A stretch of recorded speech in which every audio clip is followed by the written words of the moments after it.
কোরআনে বলা আছে, আল্লাহ কোনো মানুষের ভেতরে রূহ বা আত্মা দুটো প্রদান করেননি। একটা বুকের ভেতর দুটো হৃদয় থাকে না।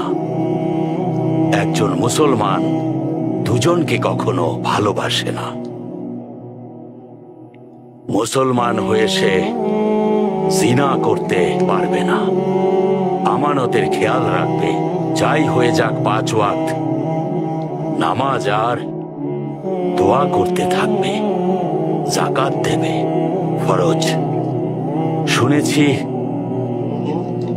অনেকেই 5 ওয়াক্ত নামাজ পড়ে না, ফজরের নামাজ না পড়েই দোকান খুলে বাণিজ্য করে। এসব শুনলে আমি খুব কষ্ট পাই। আমি কেমন মুসলমান হলাম? ওরা আমার কথা শোনে না।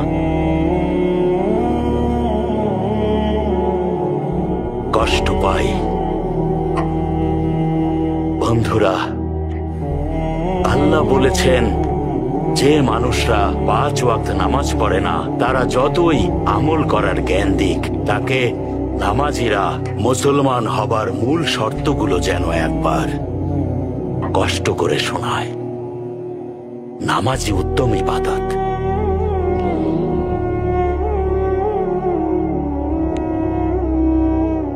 আমি মুসলমান।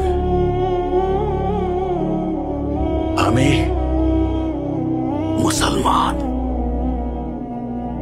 আমি মুসলমান। আমি মুসলমান। আমি মুসলমান। তাহলে আল্লাহ আমাদের মুসলমান হিসেবে যেন সম্মানের সাথে আমাদের শত্রুকে পরাজিত করার শক্তি দেন। আমিন। আমিন শেখ, আমিন। কোরআনে বলা আছে, আল্লাহ কোনো মানুষের ভেতরে রূহ বা আত্মা দুটো প্রদান করেননি। একটা বুকের ভেতর দুটো হৃদয় থাকে না। একজন মুসলমান দুজনকে কখনো ভালোবাসে না। মুসলমান হয়ে সে জিনা করতে পারবে না, আমানতের খেয়াল রাখবে, যাই হয়ে যাক 5 ওয়াক্ত নামাজ আর দোয়া করতে থাকবে, যাকাত দেবে, ফরজ। শুনেছি অনেকেই 5 ওয়াক্ত নামাজ পড়ে না, ফজরের নামাজ না পড়েই দোকান খুলে বাণিজ্য করে। এসব শুনলে আমি খুব কষ্ট পাই। আমি কেমন মুসলমান হলাম? ওরা আমার কথা শোনে না। কষ্ট পাই।